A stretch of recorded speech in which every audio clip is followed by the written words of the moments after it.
Joining me right now to walk us through it all and to address also the 400,000 migrants making their way to the southern border right now, Louisiana Congressman and House Minority Whip Steve Scalise. Congressman, thanks very much for being here. Good morning to you.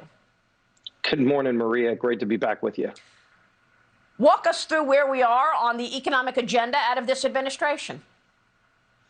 Yeah, you saw last week an epic collapse of President Biden's agenda, but they're not going to stop there. And as you pointed out, now Nancy Pelosi, I guess ironically, is saying that on Halloween, that is going to be the next vote on this package that should be scary to every family in America because it would raise taxes that every family would pay, not just the rich. It would kill millions of jobs. It would make us less competitive. It would be a gift to countries like China.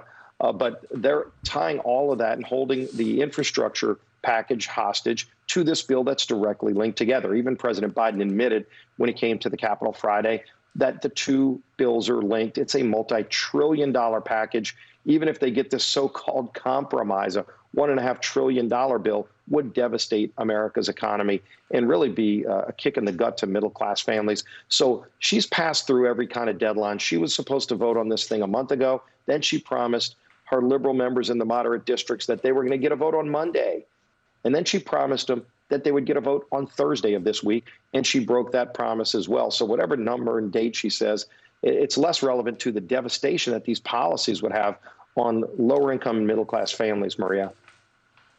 So tell me what's in the bill that's most striking. We have a graphic here with some elements in the bill, and I know that there's $80 billion or $79 billion earmarked for IRS tax enforcement. Biden wants to hire 80,000 auditors to track all of our accounts at banks and force the banks to report what we do in terms of any transaction, $600 or more. There's $12 billion for government electric cars. I don't know what $3 billion is for tree equity. Can you walk us through what strikes you most about that $3.5 trillion bill, which we're told is actually $5.5 trillion? Right. And Maria, this is what happens when these big government socialists get a hold of a blank checkbook, because every time this bill changes, it changes in the direction against the taxpayer and for big government socialism, where they're spending money on things that are just crazy. And as you talked about, if anybody thinks that creating jobs is adding another 80+ thousand IRS agents to then go and track every transaction you make over $600, that's in this bill. What does that have to do with building back better or infrastructure or even, equity? If you look at that, it's about growing the size of government and their ability to track everything you do.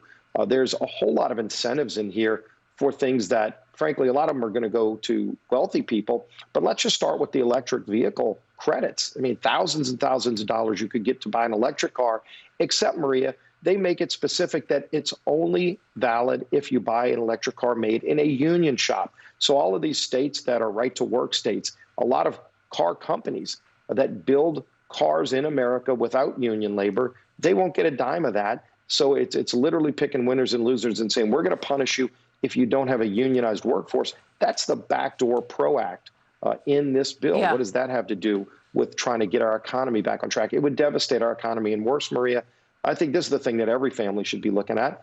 There is a tax on natural gas. Now, look, we know they hate fossil fuels, although they fly around in private jets. They surely drive in cars fueled by gasoline, but they don't want you to. Yeah. And so what they do is they go after the fossil fuel industry in many ways, but one of them is to put a tax on natural gas. Well, guess what? Probably half of the families in America fuel their homes. If it's a cold winter, if it's a hot summer, it's going to cost you 14% more in your electric bill. That breaks President Biden's promise that you won't pay anything more if you make less than $400,000.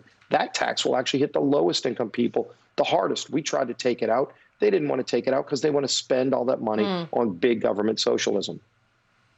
Look, I know that you've got a lot on the agenda, the debt ceiling. Obviously, we run out of money October 18th, and yet my sources tell me that Nancy Pelosi is traveling to Italy, and she has set up a meeting with the Pope, but she has set October 31st as a deadline to get both plans voted on again. Real quick, because I've got to move on to the border, what are the chances that nothing gets done? Well, they don't have the votes. Otherwise, they would have voted on it Friday. They brought President Biden in, and it failed. It was an embarrassment for him. But they're not going to stop. Look, and this idea that $1.5 trillion is some compromise. My God, $1.5 trillion of more spending. You know what spending in Washington has already done to inflation. Does anybody in America think that $1.5 trillion of new spending is not going to impact them, and that there's no cost, quote unquote, which President Biden talks about? That's not the case. Let me move on, because there are vaccine mandates in place right now, Congressman, and you've got Navy SEALs being told you're not deployable unless you get the shot. You've got state troopers resigning, saying, I'm resigning because I already had COVID and I know that I'm already have immunity, but I don't want to get the shot. Nurses, I mean, I can't believe that they could tell us that we're in the middle of a pandemic, and yet they're allowing nurses and healthcare professionals to walk off the job because they don't want to get the COVID vaccine. These are clearly unconstitutional rules, but more importantly, we have migrants coming in who are not being tested. I spoke with Brandon Judd, the president of the Border Patrol Union, on Mornings with Maria on Fox Business last week. Listen to what he told me. We are absolutely not testing migrants, nor are we giving vaccine to migrants. We are instead releasing them into the United States to spread all of the diseases, including COVID-19, to U.S. citizens. This is extraordinary, Congressman. What can you tell us? Because Mayorkas just told the local communities to get ready for 400,000 additional migrants to be apprehended this month in October. 400,000. Yeah, Maria, think about this psychotic double standard. You know, if you come to America illegally, you don't have to worry about a COVID test. An American can't even come back home to America without a negative COVID test on an airplane. But, oh, by the way, if you're here in America, even with antibodies against COVID, we're going to get you fired from your job. Hospitals, we've started to see some numbers that are very alarming in the middle of this pandemic and a resurgence of the Delta variant. Hospitals that are seeing thousands of their employees leave. Some are firing their employees.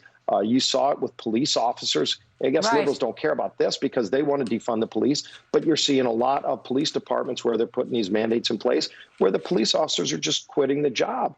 The military going after our men and women in uniform.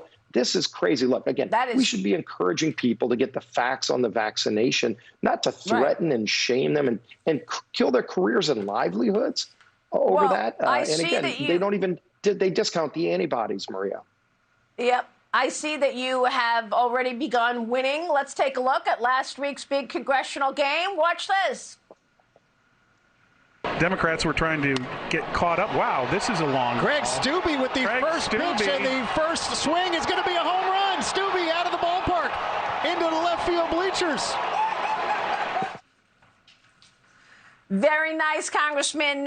You have a lot to celebrate with a 13-12 win over the Democrats. It's got to feel good for you, Congressman, being on that field 4 years after that left-wing gunman opened fire during the game.